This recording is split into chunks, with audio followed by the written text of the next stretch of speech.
The U.S. government is partially shut down, and Washington is frozen.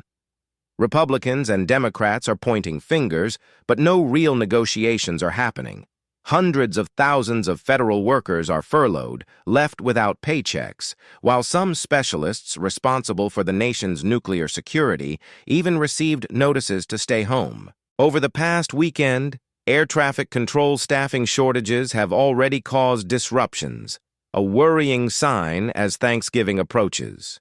Meanwhile, critical nutrition support programs for millions of Americans are running out of time. And yet, despite all this pressure, the leaders in Congress aren't budging. The blame game continues, with neither side willing to make the first move. But this isn't just about furloughs or travel delays. What's at stake could affect every American household sooner than anyone expects. While millions of Americans feel the pinch, political maneuvering in Washington is heating up. Democrats are using the shutdown as leverage, demanding that Republicans extend enhanced Affordable Care Act subsidies, or else millions of insurance policies could skyrocket by the end of the year. But the GOP refuses to negotiate until the government reopens, stripping Democrats of some of their leverage. Centrist Democrats, already trying to find a way out, are facing mounting pressure from massive protests targeting President Trump. It's estimated that 7 million Americans took to the streets, blasting him as a would-be dictator. Attempts to drive a wedge between Trump and congressional Republicans haven't worked, leaving Democrats stuck in a high-stakes standoff. And while the political chess game unfolds, ordinary Americans are caught in the crossfire, waiting and wondering how long this gridlock can last. At the center of this chaos is President Trump, largely absent from the negotiations. While critical programs teeter on the edge, he's preparing for foreign trips, leaving lawmakers and the country scrambling. GOP senators, meanwhile, gather in the Rose Garden to show unity, signaling that little will change while Trump stays disengaged. Calls from leaders like Senator Cory Booker highlight the urgency, stressing that the shutdown can't be solved without bipartisan cooperation.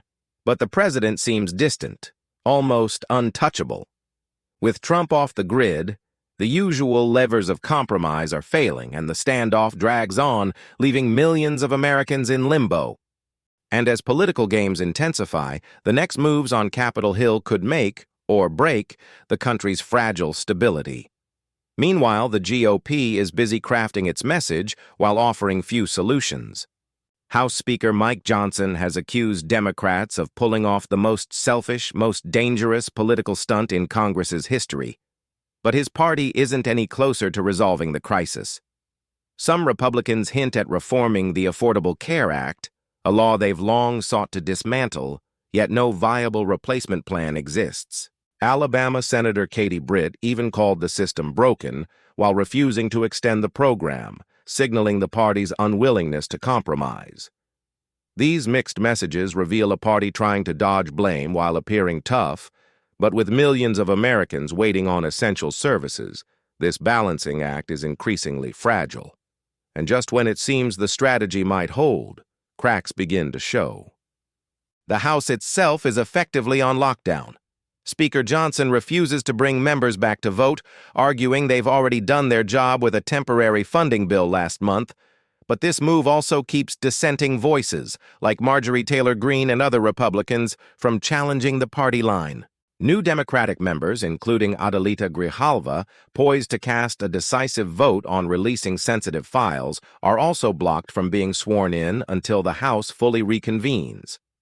Meanwhile, Democrats argue that their fight to extend health care subsidies, even amid the shutdown, alleviates far greater harm to Americans. In Trump's Washington, where federal firings, troop deployments, and bizarre AI videos dominate the headlines, the rituals of a shutdown almost feel routine. But behind the scenes, the political chess game intensifies, and the stakes for ordinary Americans keep climbing. While Capitol Hill plays its games, ordinary Americans are feeling the consequences. Millions rely on government programs that are at risk. From nutrition assistance for 42 million people to critical federal services that keep the country running. Federal workers face unpaid mortgages, car payments, and mounting bills, while essential operations like air traffic control risk further disruption. Even programs meant to protect the most vulnerable are approaching expiration, and delays could hit families hard just as the holidays approach. Every day, the shutdown continues. The pressure on everyday Americans grows, yet political leaders remain locked in their standoff. And as one failed compromise after another unfolds, it's clear that solving this crisis will take more than speeches. It will require real action, though no one seems ready to take the first step. Attempts to patch the shutdown haven't worked. Senate Majority Leader John Thune held a vote on a stopgap funding bill, only for Democrats to block it for the 11th time, keeping the government closed.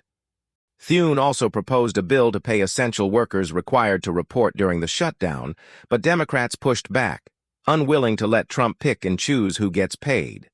Meanwhile, Trump redirected existing funds to cover military personnel and FBI officers, the only government workers who seem to matter to him, offering partial relief but leaving the vast majority without pay. Every usual source of political pressure that normally ends a shutdown has failed, and with Congress stuck and the president disengaged, Americans are left wondering how much longer the standoff can last and who, if anyone, will blink first.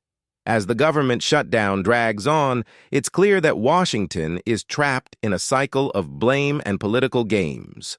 Democrats leverage the crisis to protect millions of Americans' health coverage, while Republicans risk political fallout and appear unwilling to compromise.